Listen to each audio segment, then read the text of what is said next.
தமிழ்ச்செல்வி பஞ்சாயத்துல மீனாட்சி வந்து ஒப்படைக்கல அப்படிங்கிற கோவத்தோட வீட்டுக்கு வராங்க. 1 1/2 மணி நேரம் நின்றுருக்கோம். ஒரே ஒரு ஃபோன் பண்ணி எங்களால வர முடியாது அப்படின்னு சொல்லியிருந்தா, நம்மளும் சரி குழந்தை வர வரைக்கும் வெயிட் பண்ணலாம் அப்படின்னு சொல்லிட்டு இருந்திருப்போம்ல. அது என்ன அவ்வளோ அலட்சியம்? இதே நம்ம இடத்துல வேற யாராவது இருந்தா இந்த மாதிரிலாம் பண்ணியிருப்பாங்களா? அப்படின்னு சொல்லிட்டு தமிழ்ச்செல்வி பயங்கரமா கோவப்படுறாங்க.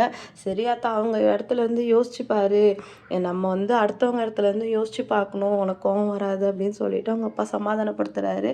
சரி விட நம்ம பையன் நம்மகிட்ட 2 நாள் இருக்க போறோம் எக்ஸ்ட்ராவான்னு நினச்சு சந்தோஷப்பட்டுக்கோ அப்படின்னு சொல்லிட்டு எல்லாருமே தமிழ்ச்செல்வி வந்து சமாதானப்படுத்துறாங்க. இன்னொரு பக்கம் ஐஸ்வர்யா வந்து அவங்க அத்தைக்கு கால் பண்ணி நடந்த எல்லா விஷயத்தையும் சொல்றாங்க. குழந்தைய வந்து அவங்க அப்பாட்ட குடுத்து அனுப்ப வேணாம் சொல்லிட்டு எல்லாருமே இருந்துட்டு போலான்னு மாமா சொல்லிட்டாரு அப்படின்னு சொல்லவும், "ஏன் குழந்தைய குடுத்து அனுப்புங்க. நம்ம 2 நாள் ரெஸ்ட்டா இருந்துட்டு போலாம். சொல்ல வேண்டியது தானே நீ" அப்படின்னு சொல்லவும், "எங்க எது சொன்னாலும் சுத்தி சுத்தி குழந்தை விஷயத்துல வந்து நிக்கிறாரு. அதனால எனக்கு கேட்கவே ஒரு மாதிரியா இருக்குது. அவரும் அத புரிஞ்சுக்கிற மாரி இல்ல. அதனால எனக்கு அந்த எக்ஸ்பெக்டேஷனே இல்ல" அப்படிங்கிற மாரி ஐஸ்வர்யா வந்து அவங்க அத்தைக்கிட்ட சொல்லிட்டு இருக்காங்க. "இரு இதுக்கு ஒரு வழி பண்றேன்" அப்படின்ற மாதிரி அப்புறம் பஞ்சாயத்துல வர அக்கா வந்து கோவப்பட்டாங்களாம். அதேமாரி மலரக்கா சொன்னாங்க அப்படின்னு சொல்லவும், ஓ! கோவம்லாம் வருதா அவளுக்கு? ஒரு குழந்தைய வச்சிருக்கும்போது இவ்வளோ திமிரா? இரு அவ திமிர அடக்குறேன் அப்படின்னு சொல்லிட்டு ஈஸ்வரி சொல்றாங்க. அதோட நேரா தமிழ்ச்செல்வி வீட்டுக்கு போறாங்க.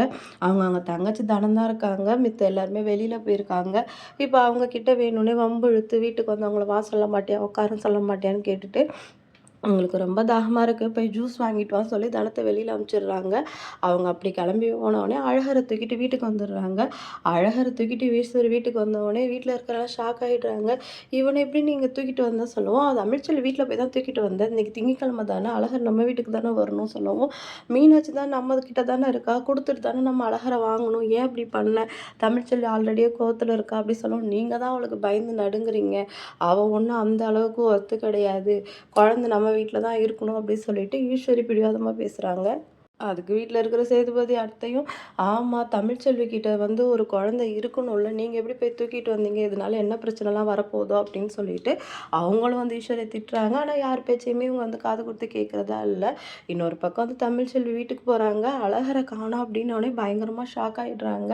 அதுக்கப்புறம் இவங்க ஒரு லெட்டர் எழுதி வச்சுட்டு வந்திருக்காங்க. அழகர வந்து எங்களுக்கு உரிமையான அழகர நாங்க தூக்கிட்டு போறோம்னு சொல்லிட்டு, அத பார்த்தோனே தமிழ்ச்செல்வி செம்மையா டென்ஷன் ஆயிடுறாங்க.